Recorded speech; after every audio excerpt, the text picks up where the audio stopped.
네, 하나님 말씀 나누겠습니다. 이사야 29장 1절부터 14절입니다. 인생 성공의 척도입니다. 라는 제목으로 하나님 말씀 나누겠습니다. 인생 성공의 척도라는 제목으로 하나님 말씀 나누겠습니다.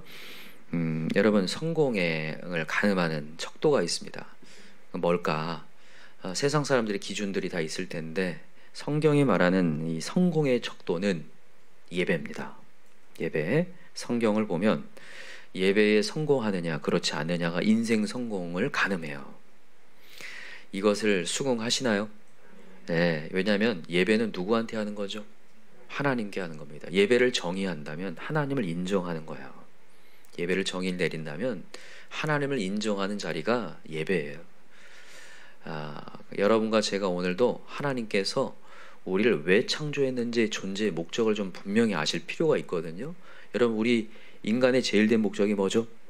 하나님을 영화롭게 하고 영원토록 그를 즐거워하는 거. 하나님을 즐거워하는 게 우리의 존재 목적인데 하나님 우리 그냥 창조한 거 아니라는 거예요.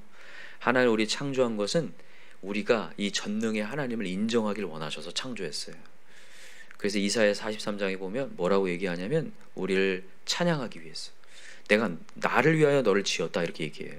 내 이 전능함과 능력과 이런 모든 위엄을 내가 드러나기 위해서, 너희들을 통하여서. 그래서 여러분과 저는 뭐 해야 되냐면 오늘도 하나님을 찬미해야 되거든요. 찬송해야 돼. 그래서 예배는 꼭 뭐가 필요하냐면요, 제일 첫 번째가 죄 고백이 필요합니다. 내가 부족한 존재라는 게 필요해요. 두 번째는 뭐냐면 이 죄를 사할 수 있는 분은 오직 하나님이다. 하나님이 보낸 예수 그리스도다. 여러분, 사마리아 여인이 제일 먼저 한 게 뭐냐면 죄 고백인 거예요. 나에게 남편이 없는 거죠. 내 남편을 향해서 계속 내가 뭔가를 갈구했지만 남편이 없는 존재가 되어버린 비참한 신세.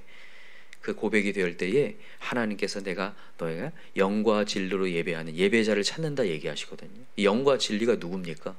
예수님 얘기하는. 내가 곧 길이요 진리요 생명, 예수님이죠. 영, 여러분, 예수님이 승천하시면 우리 보내주신 게 뭐죠? 성령입니다. 그 영과 진리로만 예배할 수 있다 얘기하시거든요. 예수님 얘기하는 거예요. 여러분, 예수로만 여러분 구원받은 자라는 것을 여러분 오늘도 기억하시기 바래요. 그래서 여러분 예배 시간에는 항상 뭐가 있어야 되냐면 구원자 예수를 믿는, 구원의 하나님을 깊이 마음 가운데 새겨야 돼. 세 번째는 뭐냐면 그 구원에 대한 감격이 있어야 돼요. 감사와 찬양이 있어야 돼요.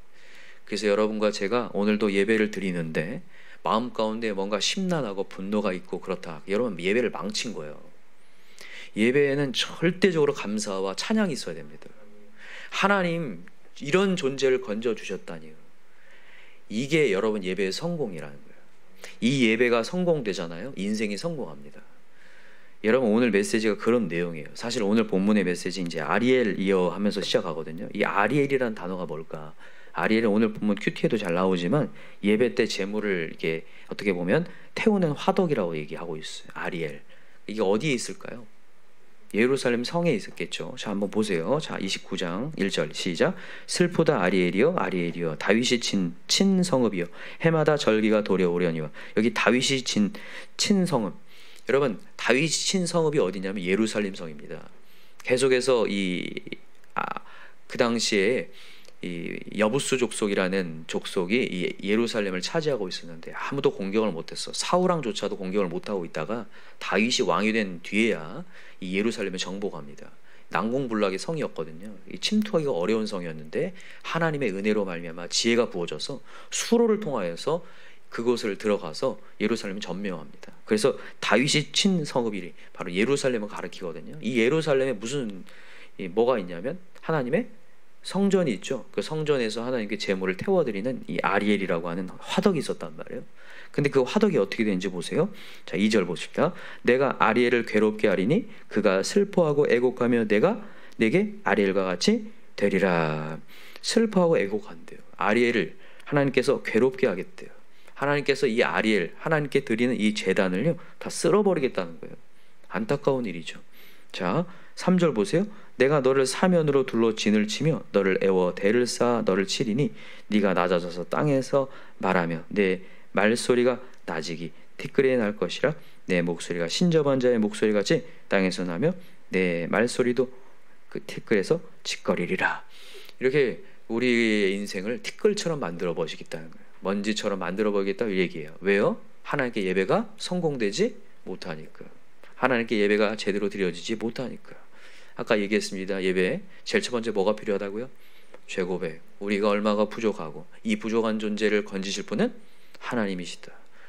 예수 그리스도를 인정하는 게 필요하고, 세 번째는 그것에 대한 감사와 찬양이 있어야 되는데 없어요. 마음의 예배가 없고 형식만 남은 상태가 되었다는 거예요. 마음의 예배가 아니라. 여러분, 우리 하나님께서 우리의 마음 중심을 보시는 분이죠. 마음의 예배가 회복돼야 될 줄 믿어요. 오늘도 여러분과 제가 주목해야 될 게 하나님이고 내 마음 상태를 돌아보셔야 돼요. 나는 정말 예배의 형식만 남아있는가? 진짜로 하나님 나를 건지심에 대한 기쁨, 이런 것이 회복이 되고 있는가를 보셔야 돼요. 여러분, 오늘도 마음을 하나님께 드립시다. 마음을 하나님께 드릴 때 역사가 일어나는데, 오늘 하나님께서 얼마나 감사한지 이 뒤에 5절부터는 무슨 얘기를 하는지 보세요. 그럴지라도 내 대적의 무리는 세미한 티끌 같겠고 강포한 자의 무리는 날려가는 겨 같으리니 그 일이 순식간에 갑자기 일어날 거예요. 갑자기 5절부터요. 4절까지는 심판인데 5절부터 갑자기 하나님께서 구원의 메시지로 돌변을 해요. 그럴지라도 하면서 시작을 하는 거예요. 5절에 그럴지라도 내 대적의 무리를 내가 티끌같이 만들겠대요. 갑작스럽게. 원래는 이 예루살렘을 성을 포위하여서 완전히 무너뜨리려고 하는데 하나님이 갑작스럽게 이게 돌변을 해요. 왜 그럴까? 약간 하나님이 무슨 우리가 잘못 이해하면 무슨 조울증 걸린 분 같아요. 갑작스럽게 5절부터 이렇게 갑자기 보호하겠다는 얘기를 하는 거예요. 6절 보세요. 만군의 여호와께서 우레와 지진과 큰 소리와 회오리 바람과 폭풍과 맹렬한 불꽃으로 그들을 징벌하실 것인즉 아리엘을 치는 열방의 불이 곧 아리엘과 그 요새를 쳐서 그를 곤고하게 하는 모든 자는 꿈같이 밤의 환상같이 되리니 줄인 자가 꿈에 먹었을지라도 깨면 그 속은 여전히 비고 목마른 자가 꿈에 마셨을지라도 깨면 곤비하며 그 속에 갈증이 있는 것까지 시온산을 치는 열방의 무리가 그와 같으리라. 그러니까 시온산 어디를 얘기하는 거예요? 예루살렘 얘기하는 거거든요. 예루살렘이 치는 열방의 무리들은 다 이렇게 꿈같은 인생들이 될 것이다. 이렇게 얘기를 하는 거예요. 갑자기 하나님께 그들을 징벌하셔서.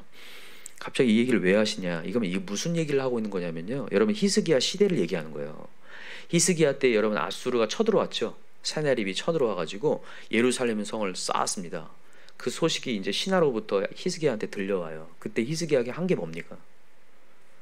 그 군대 장관, 아수르의 군대 장관이 편지 보냈잖아요. 그죠? 그 편지를 어디다 놓고? 하나님의 제단 위에 올려놓고, 그죠? 기도하죠. 하나님께 간절히 기도할 때 하나님이 그 밤에, 그죠?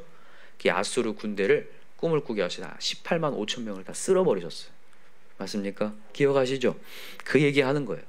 이게 무슨 얘기냐면 하나님이 갑자기 이게 왜 갑자기 반전이 되냐, 이게 무슨 얘기를 하고 있냐면, 여러분 오늘도 우리가 심판 자리에 있다 할지라도, 잘못된 길에 있다 할지라도, 우리의 결실이 별로 없다 할지라도 오늘 이 순간 다시 하나님께 돌아가면 산다라는 걸 보여주기 위해서 이 메시지 지금 같이 있는 거예요. 항상 심판과 회복이 왜 같이 있냐면 지금이라도 돌아오라는 거예요. 그럼 너희가 산다라는 거죠. 근데 그 예배가 회복되지 않고 주님께 돌아오지 않고 형식만 남아있으니까 이것도 아니고 저것도 아닌 거예요. 여러분, 우리가 마음의 예배를 드리지 않고 형식적인 예배를 드리잖아요. 하나님이 어떤 상태냐면 와도 문제고 안 와도 문제가 돼요. 여러분, 이사야 1장에 보면 하나님이 너희들이 예배를 받지 않겠다 그러죠. 너희가 성회로 모이고 월삭으로 모이고 여러 기도회로 모이지만 내가 너희들의 예배를 받지 않겠다, 이런 얘기 들으셨죠? 절기를 내가 받지 않겠다 그러죠. 와도 문제가 되는 거예요. 왜냐하면 왜 와도 문제일까요? 자기들이 안위를 찾아요. 예배를 했다고, 자리에 앉아 있다고, 오늘 말씀 들었다고 안위를 찾는데 마음은 하나님께 있지 않으니까 계속 눌리는 거죠. 그러니까 여러분, 이런 거예요. 우리가 이런 고민을 할 때가 있어요. 내가 하나님께 예배한다고 예배했는데, 기도했는데 왜 이렇게 내 인생이 풀리지 않고 답답하고 뭔가 이렇게 하나님이 주시는 어떤 사인이 없을까? 사울이 그랬어요. 사울이 계속 하나님 앞에 분순종하니까 하나님 그때부터 입술을 열질 않거든요. 그래서 우림으로도 안 되고 둠밈으로도 안 된다고 돼 있어요. 하나님께 뭔가 징조를 보여달라고도 안 되니까 누굴 찾아갑니까? 신접한 여인을 그냥 찾아간 게 아니에요. 예배를 계속 했다니까요. 했는데 안 되니까 찾아간 거였거든요. 근데 사울이 잘못을 몰라요. 예배만 드리면 된다고 생각해요. 그 마음 안에는 순종이라는 마음이 없다라는 거죠. 정말 하나님께 순종하고, 하나님 저의 길을 인도해 주십시오. 오늘도 하나님 저는 죄인입니다라고 하는 하나님 앞에 회개와 돌이킴과 하나님에 대한 감사와 찬양, 하나님 오늘도 저는 주님을 의지합니다라고 하는 그런 것이 전혀 없는 상태에서 예배를 드리면서 하나님께 뭔가를 받기를 원했던 거예요. 절대 안 되죠. 오늘 본문의 메시지가 그 얘기를 해요. 저 보세요. 9절 봅시다. 시작. 너희는 놀라고 놀라라. 너희는 맹인이 되고 맹인이 되라. 그들의 취함이 포도주로 말미암이 아니며 그들의 비틀거림이 독주로 말미암이 아니니라. 대저 여호와께서 깊이 잠들게 하는 영을 너희에게 부어주사 너희의 눈을 감기셨음이니 그가 선지자들과 너희의 지도자들인 선지자들을 덮으셨습니다. 하나님이 깊이 잠들게 하는 영을 보내버려가지고 이제 더 이상 선지자든 선견자든 어떠한 예언도 할 수 없게끔 돼버려요.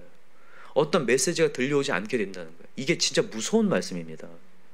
아까 전에 제가 예배에는 성공에 이 간음하는 척도라고 얘기했는데, 여러분 왜 하나님의 예배가 성공의 척도냐면요, 이렇게 죄 고백을 하고 주님 앞에 감사와 찬양을 올려드리며 하나님의 구원자를 인정할 때요, 하나님이 내 길을 지도하시기 때문에 그래요. 근데 내 예배가 형식적으로 가는 순간 그때부터 하나님의 말씀이 들려오지 않으니까 인생을 인도를 받지를 못해요. 그냥 내 멋대로 사는 인생이죠. 멋대로 사는 인생은 반드시 패망이거든요. 사울 왕처럼 절대로 하나님의 메시지가, 예언의 메시지가 들려오지 않으니까 예배가 계속 뻑뻑하고 각박하니까 세상을 의지할 수밖에 없게 돼요. 무당을 찾아가는 이유가 다른 데서 있는 게 아니에요. 하나님의 메시지로는 이게 나한테 이정표가 안 되니까 찾아가는 거거든요. 우리가 왜 세상을 의지하고 오늘도 상황에 눌리냐면 예배를 통해서 하나님의 음성이 안 들려오니까 그런 거거든요. 지금 이스라엘 상태가 그래요. 자, 11절 읽어보세요. 그러므로 모든 계시가 너희에게 봉한 책의 말처럼 되었으니 그것을 글 아는 자에게 주며 이르기를 그대에게 청하노니 이를 읽으라 하면 그가 대답하기를 그것을 봉해줬으니 나는 못 읽겠다. 글을 읽는 자도 못 읽게 돼버려요. 또 12절 보니까 글을 모르는 자는 당연히 모른다고 하고, 그냥 아예 아무도 이 하나님의 책을, 하나님의 계시를, 하나님의 내 앞의 날들을 인도받을 수 없게 되어버린다는 얘기를 해요. 그 이유가 13절 시작. 주께서 이르시되 이 백성이 입으로는 나를 가까이하며 입술로는 나를 공경하나 그들의 마음은 내게서 멀리 떠났나니 그들이 나를 경외함은 사람의 계명으로 가르침을 받았을 뿐이라. 그러므로 내가 이 백성 중에 기이한 일 곧 기이하고 가장 기이한 일을 다시 행하리니 그들 중에서 지혜자의 지혜가 없어지고 명철자의 총명이 가려지리라. 여러분 이걸 명심하시기 바라요. 여러분 14절 동그라미 해놓으세요. 여러분 이게 하나님께 마음을 다하지 않고 사람의 계명으로 받아, 하나님의 계명이 아니라 인간의 얘기로 들으니까 그냥 메시지가 삭제가 돼요. 이 메시지가 삭제가 되니까 어떻게 되냐면 하나님의 지혜든 이 명철이든 이것이 가려진다고요. 이 가려지면서 내가 인도를 못 받으니까 내 인생길이 열릴 수가 없어요. 반드시 안 열린다는 거죠. 그러니까 이스라엘 백성들이 이렇게 어려움을 당하는 게 이런 거라는 거예요. 근데 여러분 아까 전에 얘기했듯이 하나님은 우리에게 해결책을 분명히 제시했습니다. 오늘이라도 돌아와 하나님을 의지하고 하나님께 눈물 흘리며 하나님 저를 긍휼히 여겨달라 기도할 때 하나님은 18만 5천을 죽일 수도 있고 살릴 수도 있고 하나님이 하실 수 있다라는 거죠. 그러니까 여러분 오늘도 우리에게 하나님 기회가 우리에게 주어졌습니다. 오늘도 성공의 기회가 주어진 줄 믿습니다. 그래서 여러분과 제가 오늘 해야 될 일은 예배 성공하는 겁니다. 우리 예배 성공합시다. 제대로 예배에 성공하면 우리의 길이 열릴 줄 믿어요. 사마리아 여인이 이 사람 저 사람 쫓아다니고 이 사람 의지해 보려고 저 사람 의지해 보려고 계속해서 결혼하지만 안 된다는 거죠. 영과 진리로 예배하는 자라는 것을 깨달을 때에 그때 길이 열려서 복음 전도자로 사명자로 바뀌어버리죠. 여러분과 제가 오늘도 예배에 성공할 때 우리가 성공하고 우리의 자녀들이 성공하는 놀라운 역사가 일어날 줄 믿습니다.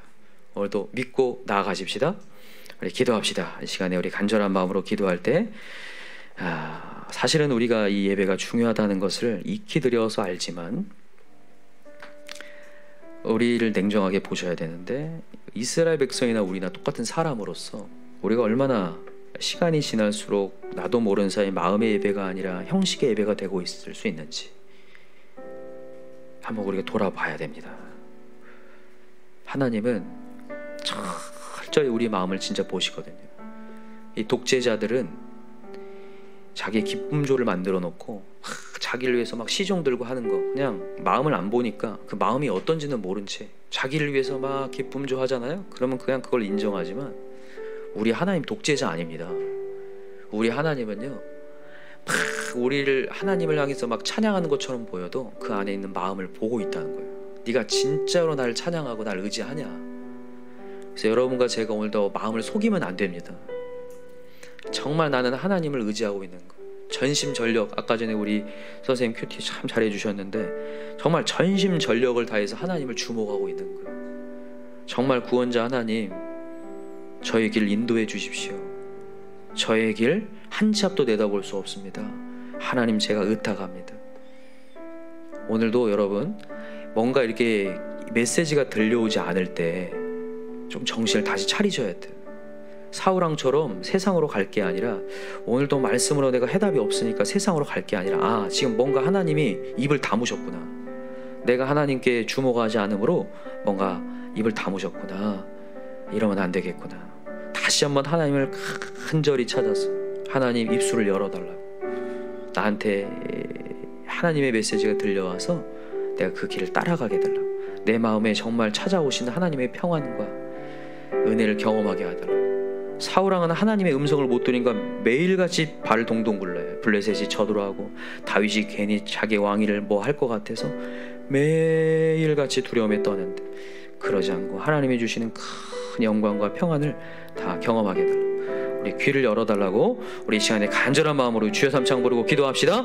주여, 주여, 주여. 하나님 아버지 감사합니다.